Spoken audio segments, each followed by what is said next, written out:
तुमने ठीक नहीं किया, ये बिल्कुल भी ठीक नहीं किया तुमने, ये सही नहीं है। वो वही वही वहीं पे खड़ी है। वो मुझे मार डालेगी, वो छोड़ेगी नहीं। वो बहुत ज़्यादा खौफनाक दिखाई दे रही है, मुझे मार डालेगी, नहीं छोड़ेगी मुझे। तो क्या पता चलता है कि रितु का जो बच्चा था पेट में वो ख़त्म हो चुका है।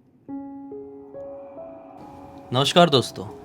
मध्य प्रदेश के सतना नाम के शहर में एक कपल के साथ अचानक से कुछ अजीबोगरीब घटना शुरू हो जाता है।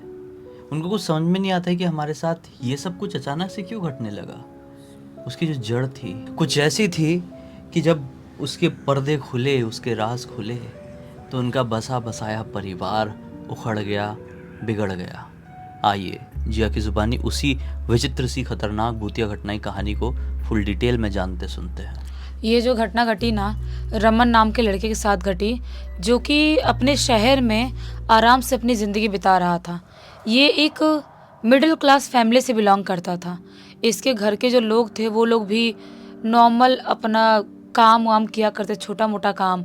और ये भी जो है बहुत समय से लगा हुआ था कि मुझे कोई अच्छा काम मिल जाए, मैं अपनी ज़िंदगी में थोड़ा आगे बढ़ जाऊँ, थोड़ा ज़िंदगी में कुछ अच्छा कर लूँ कि जो हमारी कंडीशन है थोड़ी ठीक हो जाए।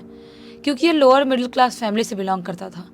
इसको अपनी लाइफ में बहुत प्रॉब्लम थी। इसको लगता था कि अच्छा जॉब जब तक नहीं करूँगा तब तक ज़िंदगी नहीं बदलने वाली है। और सही बात तो ये है कि मेहनत तो करना ही पड़ता है, तभी इंसान आगे बढ़ पाता है। ये भी मेहनत करने में लगा हुआ था। ये अपना कुछ ना कुछ जॉब के लिए इंटरव्यूज़ वगैरह दिया करता था, काम भी ढूंढ रहा था, छोटे मोटे काम कर रहा था। ऐसे ही छोटे मोटे काम नॉर्मल से, कोई भी ऐसे पॉकेट मनी चलाने के लिए अपना बहुत टाइम से ऐसे लगा हुआ था। और ऐसे ही धीरे धीरे करते करते उसकी मुलाकात होती है एक लड़की से जिसका नाम अंकिता था। अंकिता से जब मुलाकात होती है ना इसकी, अपने रमन की, वो बहुत ज़्यादा कनेक्शन फील करने लगता है उसके साथ। मतलब उन दोनों को मिले हुए कुछ दिन ही हुए हैं, उसको ऐसा लगने लगा है कि मतलब क्या सातों जन्मों का रिश्ता है हमारा। मतलब इतना ज़्यादा दोनों को अच्छा लग रहा है एक दूसरे के साथ। बहुत ही ज़्यादा टाइम स्पेंड करने लगे, फ़ोन में बात करने लगे, मैसेज कॉल में बात करने लगे। बहुत सही से इनकी ज़िंदगी चल रही थी। घूमने फिरने भी जाया करते थे, बाहर से कुछ खा पी लिया, थोड़ा बहुत टाइम पास कर लिया, ऐसी इनकी ज़िंदगी सही सही चल रही थी। ये जो अपनी अंकिता है वो और रमन सब कुछ ज़िंदगी में सही सही लेके चल ही रहे थे। तभी अचानक से एक दिन अंकिता कुछ ऐसा बोलती है जिसके बारे में रमन ने कभी इमेजिन तक नहीं किया था। वो पूरी तरह से टूटने वाला था। वो एक दिन रमन को बताती है कि मुझे ब्रेन ट्यूमर है। जब ऐसा बताती है उसको, वो मानो टूट सा बिखर सा जाता है। क्योंकि रमन अंकिता से बहुत ज़्यादा प्यार करता था, बहुत ज़्यादा, लिमिट क्रॉस। मतलब इतने कम टाइम में ही, इनको भी मिले हुए कुछ महीने ही हुए होंगे, इतने कम टाइम में इतना प्यार करने लगा था, इतना कनेक्शन हो गया था। उसको लग रहा था कि मैं इससे शादी करूँगा और मेरी ज़िंदगी बहुत अच्छी होने वाली है। लेकिन रमन जो है वो इस चीज़ को बर्दाश्त नहीं कर पाता है। बहुत रोता गाता है, बहुत ज़्यादा फूट फूट के रोता है अपने घर पर जाके। उसको ऐसा लगता है कि मेरी तो ज़िंदगी उजड़ गई। वो अंकिता से बात भी करता है, बोलता है तुम ट्रीटमेंट नहीं ले रही हो क्या, कैसे, क्या हो गया, क्यों ऐसी प्रॉब्लम हो गई। अंकिता बोलती है ट्रीटमेंट तो चालू है।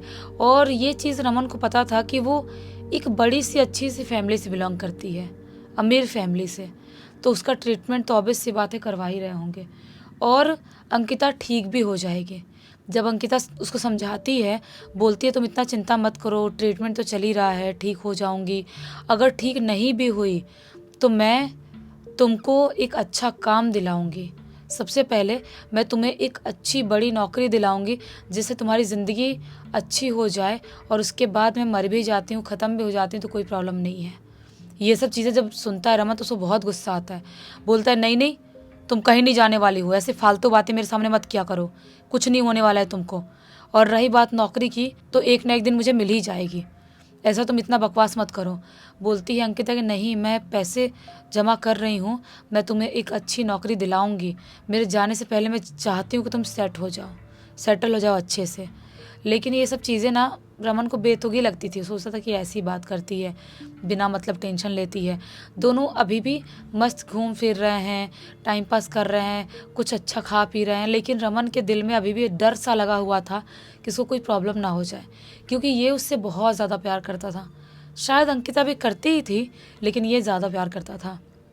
एक टाइम ऐसा आता है कि अंकिता इससे 5 दिन से नहीं मिली है, न इसको फ़ोन कर रही है, ये फ़ोन कर रहा है तो फ़ोन भी नहीं उठा रही है। और 5 दिन के बाद कैसे देखते देखते 10 दिन हो जाता है, 10 दिन से 20 दिन, 20 दिन से 1 महीने तक का टाइम हो जाता है। ना अंकिता इससे बात करती है, ना इसको फ़ोन करती है, ये फ़ोन कर रहा है तो उठा नहीं रही है। अब इसको हो जाती है बहुत ज़्यादा टेंशन, इसको अजीब लगने लगता है, इसको ऐसा लगने लगता है कहीं मुझे अंकिता ने छोड़ तो नहीं दिया, मतलब कोई दूसरा लड़का उसका बॉयफ्रेंड तो नहीं बन गया। वैसे भी मैं उसके लेवल का नहीं था शायद, क्यों मुझसे बात नहीं कर रही है। बार बार उसके दिमाग में यही ख्याल आ रहा था कि कोई लड़का उसका बॉयफ्रेंड बन गया पक्का, इसलिए मुझसे बात नहीं कर रही है। कोई बात नहीं, जाने दो, मैं कितना एक लड़की के पीछे भागूंगा, 1 महीने से ऊपर का टाइम हो गया है।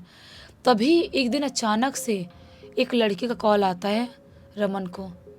ये बोलता है हेलो, लड़की बोलती है आप रमन बात कर रहे हैं? ये बोलता है हाँ, आप कौन? वो लड़की बोलती है आप अंकिता का बॉयफ्रेंड हो ना? ये बोलता है कि हाँ हाँ आप, लेकिन आप कौन? वो लड़की बोलती है मैं उसकी दोस्त। बोलता है रमन की अंकिता है कहाँ? बहुत टाइम से मैं बात नहीं कर पाया हूँ, बहुत टाइम से फ़ोन नहीं उठा रही है, मुझसे बात नहीं कर रही है, मुझे कुछ समझ में नहीं आ रहा, मुझे बहुत टेंशन हो रही है, उसका कोई दूसरा बॉयफ्रेंड बन गया, शादी हो गई है क्या? वो लड़की बोलती है आप ऐसी बात कैसे कर सकते हो? रमन बोलता है तो बात नहीं करे तो मैं ऐसे ही बोलूँगा ना। वो लड़की बोलती है कि आपको पता नहीं है अंकिता की मृत्यु हो गई है। ये बोलता है क्या? मतलब इसके हाथ से फ़ोन नीचे छूट जाता है, क्योंकि ये उस लड़के से बहुत ज़्यादा प्यार करता था। और कुछ भी बोलो, 1 महीने बात नहीं हो उसकी वजह से किसी का प्यार कम तो नहीं हो सकता ना। उसके हाथ से मोबाइल छूट जाता है और वापस मोबाइल उठाते बोलता है लेकिन आपको मेरा नंबर कैसे मिला? तो बोलती है कि अंकिता घर वाले उसके फ़ोन में ये नंबर देखे कि इससे बहुत कॉल आ रहा है, मुझे भी दिखाए थे, मैं उसकी बेस्ट फ्रेंड हूँ, तो मैंने बोली थी कि मैं बात कर लूँगी और जिन जिन का कॉल आएगा उनको मैं कॉल बैक करके बता दूँगी। तो मैं आपको बता रही थी वो अब इस दुनिया में नहीं है। बहुत ज़्यादा रोता है अपना रमन, बहुत ज़्यादा, एकदम इमोशनल हो गया, एकदम परेशान हो गया, काफ़ी महीनों तक उस गम में ही रहता है, उसका वो गम ख़त्म नहीं हो रहा था। वो एक नॉर्मल सी जॉब भी पकड़ता है और जॉब अब करना चालू कर देता है। अब एक इंसान की वजह से दूसरे इंसान की ज़िंदगी पूरी तरह से ख़त्म तो नहीं हो सकती, दुख कुछ दिनों का रहता है जो उसको भी था। जॉब मिलती है, वहाँ पे उसको लड़की एक मिलती है रीतू नाम की लड़की मिलती है, उससे उसको प्यार होता है। अब पता नहीं उतने लेवल का हुआ कि नहीं हुआ नहीं पता, लेकिन उससे प्यार होता है। धीरे धीरे करते करते इनकी ज़िंदगी में सब कुछ ठीक होता है और रीतू और रमन की शादी हो जाती है। दोनों की शादी हो गई। अब दोनों की ज़िंदगी थोड़ी सी नॉर्मल सी हो जाती है, मतलब कि अब दोनों आराम से अपनी ज़िंदगी में जीने लगते हैं। जो शादी को कुछ दिन ही हुआ था रीतू के इसके रमन के, एक दिन ऐसे ही रमन अपने ऑफिस से घर पे आया तो क्या देखा उसने कि रीतू बाल वाल खोल के आंगन वाले एरिया में बैठी हुई है और अजीब सा पता नहीं कैसे ऐसे ऐसे करके हाथ पटक रही है, पैर पटक रही है और अजीब सा अपना शरीर ऐसे नचा रही है। रमन बोलता है रीतू क्या हो गया तुमको, ऐसा क्यों कर रही हो? रीतू कुछ नहीं बोल रही है। रमन बोल रहा है क्या हो गया बताओ तो सही, क्योंकि वो डर जाता है। रीतू कुछ महीनों की प्रेग्नेंट थी, इसकी वजह से डर जाता है कि क्या कर रही है ये, ऐसा हाथ पैर क्यों पटक रही है। वो बहुत रोकने की कोशिश करता है, वो ऐसा घुर्रा रही है और अजीब सा घुर्राते घुर्राते बोलती है तुमने ठीक नहीं किया, ये बिल्कुल भी ठीक नहीं किया तुमने, ये सही नहीं है। ये बोलता है कि क्या कर दिया ऋतु, मैंने तो कुछ भी नहीं किया। ये बहुत ज़्यादा घबरा जाता है कि ऋतु ऐसी बात क्यों कर रही है। वो उसको बहुत समझाने की कोशिश करता है, उसको पकड़ता है और उसको लेके जाता है कमरे में। अजीब सा बेहोश होने वाली होती है और वो सो जाती है। उसके बाद से ऋतु की ज़िंदगी पूरी तरह से बदल जाती है। वो रोज़ रात में आधी रात के टाइम में चीखती थी, चिल्लाती थी, उठती थी और चिल्लाते हुए बोलती थी वो वहीं पे खड़ी है, वो मुझे मार डालेगी, वो छोड़ेगी नहीं, वो बहुत ज़्यादा खौफनाक दिखाई दे रही है, मुझे मार डालेगी, नहीं छोड़ेगी मुझे। और अजीब सा चीखती चिल्लाती थी और बार बार एक ही बात बोलती थी। अजीब सा आँख वाँख पलट लेती थी और बोलती थी तुमने ठीक नहीं किया, तुम्हें ऐसा नहीं करना चाहिए था, तुमने बहुत गलत किया मेरे साथ, ऐसा बार बार बोलती थी। रमन को समझ में नहीं आ रहा है कि मैंने ऐसा क्या कर दिया। बार बार पूछने की कोशिश कर रहा है, लेकिन कुछ समझ में नहीं आ रहा है। कुछ महीनों तक ये सब चीज़ें चलती है और अब उसके प्रेगनेंसी का 3रा महीना लग जाता है, ऋतु को प्रेगनेंसी का। जब 3रा महीना लगता है उसके बाद भी ये सब जो घटनाएं हैं, जो एक्टिविटी, वो कहीं से कम नहीं हुई है। अभी भी ऋतु ऐसी ही हरकत कर रही है, चीखे चिल्ला के रात के टाइम में उठ रही है। और एक दिन अचानक से आधी रात के टाइम में बहुत तेज़ तेज़ पेट पकड़ के चिल्ला चिल्ला के रोने लगती है, बहुत ही तेज़ तेज़। रमन डर जाता है कि क्या हो गया इसको, फटाफट उसको हॉस्पिटल लेके जाता है। हॉस्पिटल लेके जाते हैं तो क्या पता चलता है कि ऋतु का जो बच्चा था पेट में वो ख़त्म हो चुका है। अचानक से 3 महीने की प्रेग्नेंट थी वो। अब पूरे घर वाले सब सदमे में। जो रमन है वो खुद बुरी तरह सदमे में पहुंच जाता है कि ऐसा कैसे हो सकता है। वो बहुत परेशान रहने लगा, लेकिन जो एक्टिविटीज़ थी ऋतु की, कहीं से भी नॉर्मल नहीं हो रही है। अभी भी वैसे चीख के चिल्ला के उठ रही है, कुछ बोल रही है, चिल्लाते हुए बोल रही है, यहीं पे खड़े होकर देख रही है, वो हम दोनों को ज़िंदा नहीं छोड़ेगी। बहुत गुस्से में है, एकदम गुस्से में देख रही है, किसी को ज़िंदा नहीं छोड़ेगी, ऐसे चिल्ला चिल्ला के बोलती थी। रमन को अब समझ में आ गया था कि कुछ तो ऊपरी हवा लग गई है, कुछ तो प्रॉब्लम हो गई है जो हम लोग समझ नहीं पा रहे हैं, बिल्कुल समझ नहीं पा रहे हैं। वो उसके घर वाले जब सब लोग सजेशन देते हैं रमन को कि किसी बाबा तांत्रिक को बुलाना पड़ेगा और झाड़ फूँक कराना पड़ेगा। एक तांत्रिक बाबा को घर पे बुलाया जाता है और हवन करवाया जाता है। और तांत्रिक बाबा घर पे बुलाया जाता है तो क्या बोलते हैं वो, एक लड़की की आत्मा आपके ख़ानदान के पीछे लगी है, उसकी कोई अधूरी ख्वाहिश रह गई है, कुछ तो उसका यहाँ रह गया है जिसकी वजह से वो आपके पीछे लगी है। रमन बोलता है कि कहीं मतलब जवान लड़की की आत्मा। बाबा जी बोलते हैं हाँ, जवान लड़की की आत्मा। तब रमन समझ जाता है कि ये पक्का अंकिता की आत्मा होगी, उसी की आत्मा होगी। बाबा जी डिटेल में देखते हैं और बताते हैं कि उसका कुछ अधूरा रह गया है और जिसे वो लेना चाहती है, उससे बहुत ज़्यादा प्यार करती थी। रमन बताता है कि बाबा जी हो सकता है मेरी एक गर्लफ्रेंड थी शादी से पहले जो ख़त्म हुई, और वो मुझसे बहुत प्यार करती थी, मैं भी उसे बहुत करता था।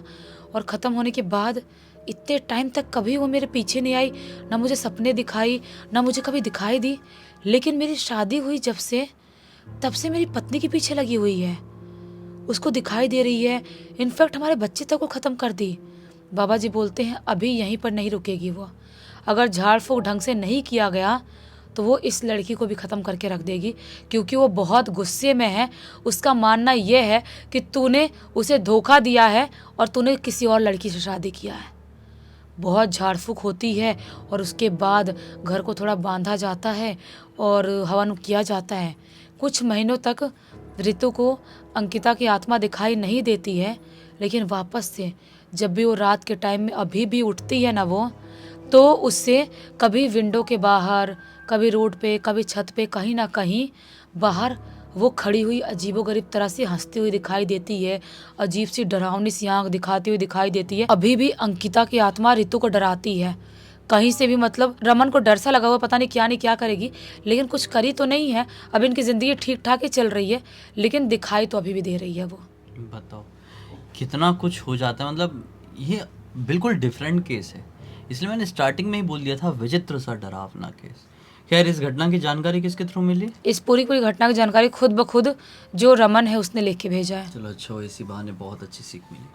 इस एक नोट के साथ अब कहानी का अंत कर देते हैं। अब तक देख लेते तो लाइक कर देना, चैनल को सब्सक्राइब कर देना, और इंस्टाग्राम और हमारी वेबसाइट की लिंक वीडियो के डिस्क्रिप्शन बॉक्स में मिल जाएगी। इंस्टाग्राम में ऐसी ही कहानी लिख के भेज सकते हैं और हमारी वेबसाइट में आके हमारे प्रोडक्ट और सर्विसेज चेकआउट कर सकते हैं।